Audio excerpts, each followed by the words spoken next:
You must have noticed that there has been an explosion of publicity in recent weeks about the country's drug problem. Most of the emphasis has been on highly publicized drug busts, with drug prevention running a close second. One group is almost getting lost in the anti-drug stampede: drug addicts. Victoria Corderi reports our cover story on the inside of the problem.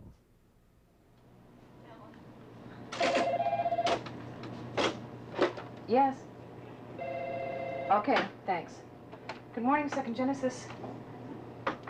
I don't know what it was that kept me going, to keep me to calling her when I did.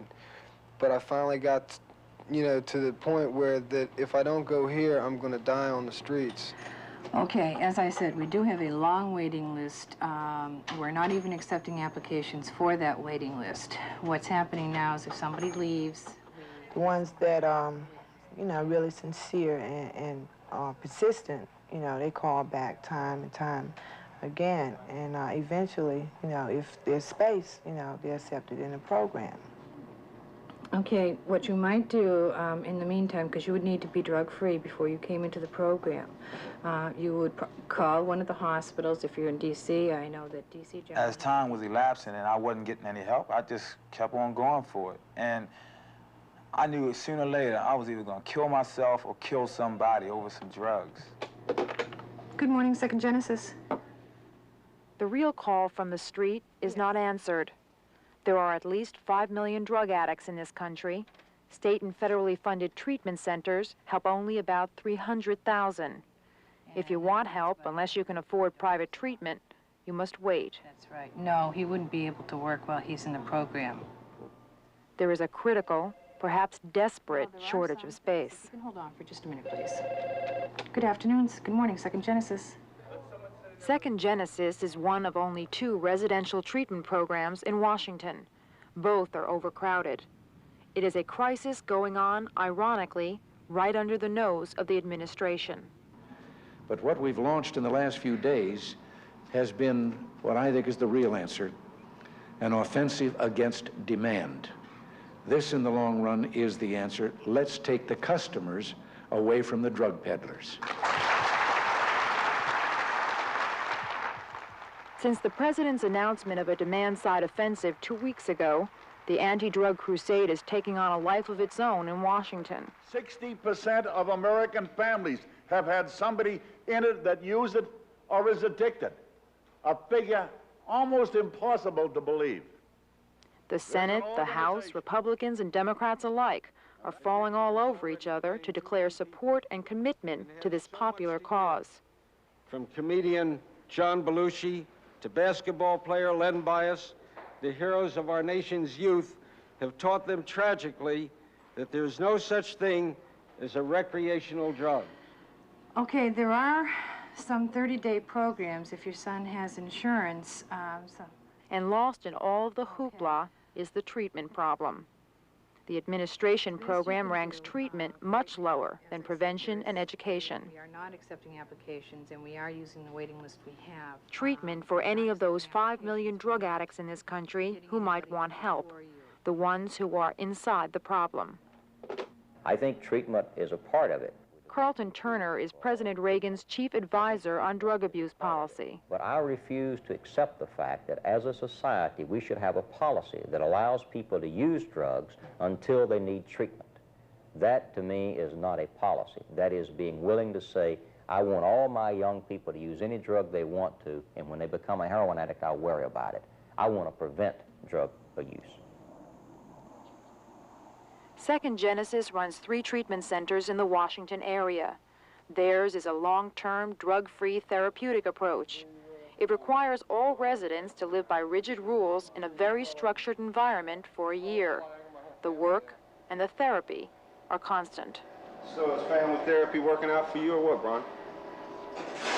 As far as getting in touch with your family more? My father's calling down here and act like everything's okay, but I won't let him, get away with that. I won't let him say that everything's okay because it's not anymore. It's, there's not going to be. Did you write him a letter with a bunch of, hostile feelings toward him for, read it, I thought it was a lot of hurt feelings, but after I read it after a couple weeks after I'd sent it, and it was really angry feelings, you know, about just, you know, growing up in an alcoholic family.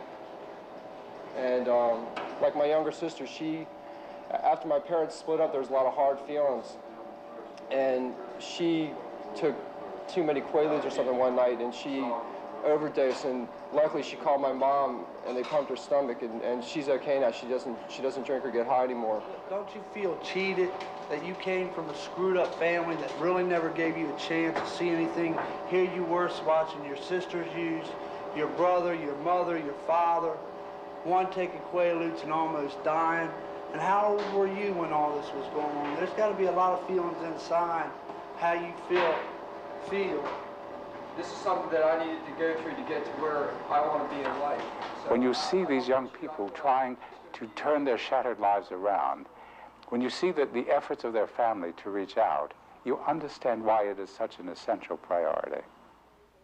Dr. Sidney Shankman is the director of the Second Genesis treatment program. Well, you know, so many of these people, so many of these programs have varied success rates. These people are just going to go out and do drugs again anyway, so what good is rehab? When an individual goes to jail, the rate of recidivism is almost 100%.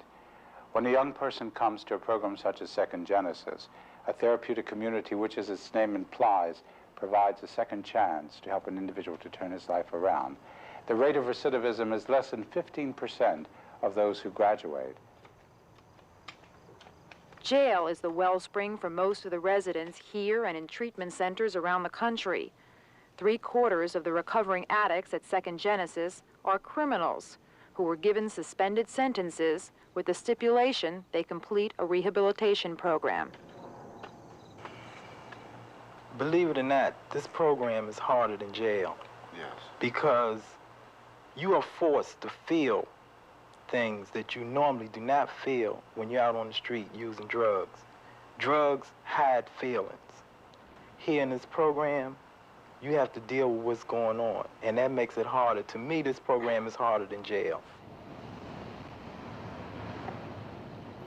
75% of all the people locked up in the country, it's well over 500,000 people now, are in there as a result of drug addiction. Ron Clark is the founder of another rehabilitation program called RAP. We've been fighting this war for some 16 years, but to allow programs like RAP to do what we know how to do, and we do it very well, to give us money to do it, to give us facilities to do it, and allow us to do it. We could deal with 400 or 500 people if we had a building, if we had the funds to do it. Give me a couple $1 million, and I'll show you what to do in this city and several cities around this country. And secondly, I'd like to call up Ron Clark from RAP Incorporated right here in Washington, and his friends. And Ron, I hope that this check for $50,000 will also help you in your work, which has been so wonderful. Thank you very much on behalf of the Board of Directors. The check he received from Nancy Reagan last year barely made a dent. There was no follow-through, no money for expansion. He continues to turn away addicts.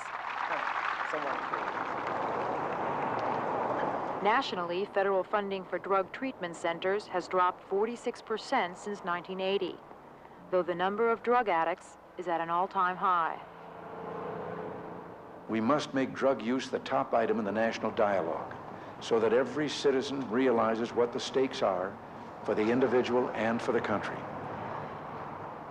The administration wants the private sector, states, and local communities to pick up the slack. But many who run rehabilitation programs say it's an idea that's not working.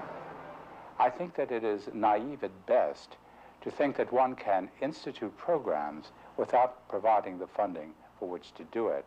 And it is my opinion that it will be essential that there be more government funds expended, in addition to private sector monies.